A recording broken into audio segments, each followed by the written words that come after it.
El florecimiento de la vida es un fenómeno cotidiano, pero ¿qué nos hace tan afortunados en la Tierra para que podamos celebrar la vida todos los días? ¿Por qué no sucede lo mismo en ninguno de los planetas conocidos? Una de las diferencias más notables de la Tierra con respecto a otros planetas es su respirable atmósfera y su temperatura. Si tomamos en cuenta la distancia del planeta al Sol y el albedo planetario, la temperatura efectiva de la superficie terrestre sería de unos 18 grados centígrados, bajo cero, un valor muy diferente de los confortables 15 grados centígrados de la temperatura típica de la superficie del planeta. Es la atmósfera terrestre la que propicia una temperatura soportable y la que, durante millones de años, ha permitido el nacimiento de la vida.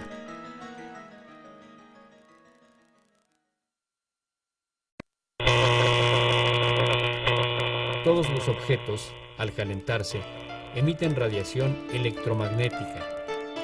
Mientras más alta sea su temperatura, más enérgica será la radiación. Vistas como ondas, mayor frecuencia y menor longitud de onda tendrán. La atmósfera terrestre es prácticamente transparente a la luz solar. Una tercera parte de la radiación solar que llega a la Tierra es reflejada de vuelta al espacio. El resto es absorbido por su superficie. Al calentarse, la Tierra emite radiación infrarroja de menor energía, invisible al ojo humano, pero a la cual la atmósfera no es transparente. Una parte de esta radiación es absorbida por la atmósfera y las nubes, otra parte escapa al espacio. La atmósfera se calienta a su vez y reemite radiación térmica infrarroja en todas direcciones, aumentando la temperatura del sistema climático. De esta manera, la temperatura en la Tierra es más caliente de lo que sería si no hubiera atmósfera, porque recibe radiación solar y atmosférica.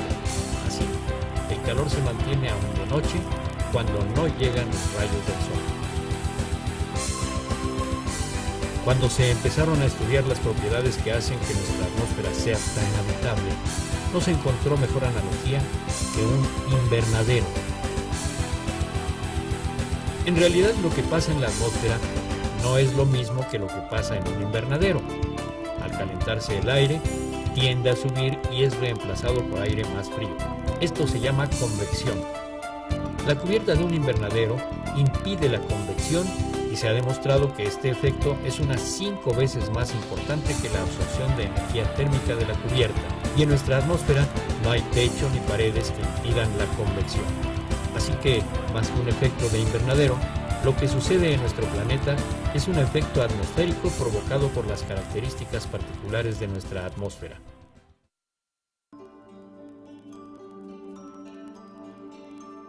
De todos los gases que componen la atmósfera, solo el 1% absorbe la radiación térmica terrestre. Es decir, solo este minúsculo porcentaje es responsable del llamado efecto invernadero, por lo que los gases que lo provocan los llamaremos gases de invernadero. Entre estos, los más importantes son el vapor de agua y el dióxido de carbono. Es claro que en la medida en que estos gases aumenten en nuestra atmósfera, el efecto invernadero aumentará. El caso del ozono es muy interesante por el doble papel que juega.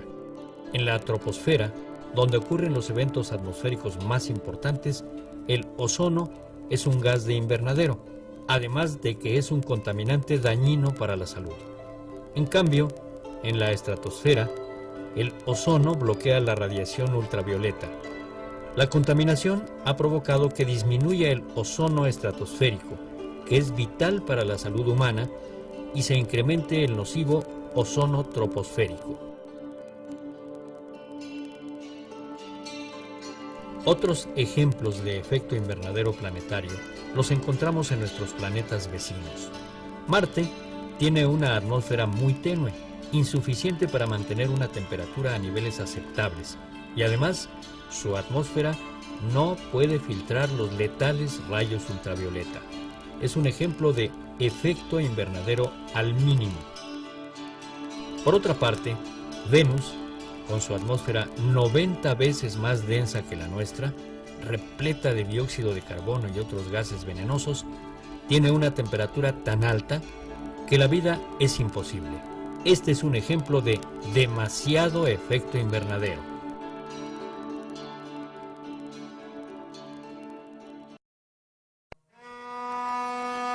En los últimos 400.000 años, las cantidades de dióxido de carbono en nuestra atmósfera han oscilado en periodos de 100.000 años, en correlación directa con los cambios de temperatura, pero siempre se habían mantenido dentro de los mismos límites. Los niveles más altos de dióxido de carbono nunca habían sobrepasado las 300 partes por millón en volumen en todo este periodo.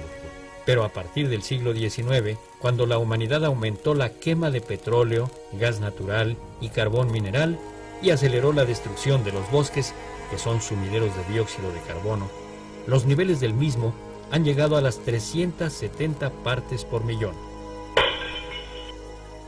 En un siglo se ha alcanzado un registro que nunca se había alcanzado en 400.000 años. El efecto directo en la temperatura típica de la Tierra ha sido un aumento sin precedentes al que se le ha llamado calentamiento global. En los últimos 100 años, la temperatura típica ha aumentado medio grado. Se calcula que, de seguir las cosas como están, aumentará en un siglo entre 2 y 5 grados más. Comparado con lo que cambia en un día de verano en la Ciudad de México, parece poco, pero a gran escala, la temperatura típica rara vez ha pasado de 1 o 2 grados en periodos de 10.000 años.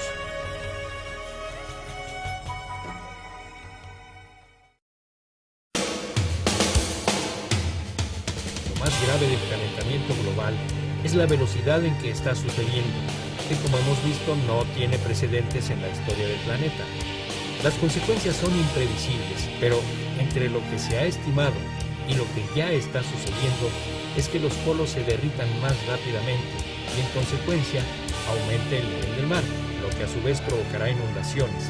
Además, al evaporarse mayor cantidad de agua, se refuerza el efecto en la atmósfera. Aún hoy en día, con los numerosos estudios y escenarios que se han desarrollado, no es fácil predecir las consecuencias. El fenómeno no es simple, pero lo que es seguro es que la alteración del clima tendrá consecuencias en la forma de vida en la Tierra. Nuestra Tierra, que, gracias a la atmósfera y al efecto invernadero, es un paraíso apacible, podría convertirse en un infierno incompatible con la vida si es que lo permitimos.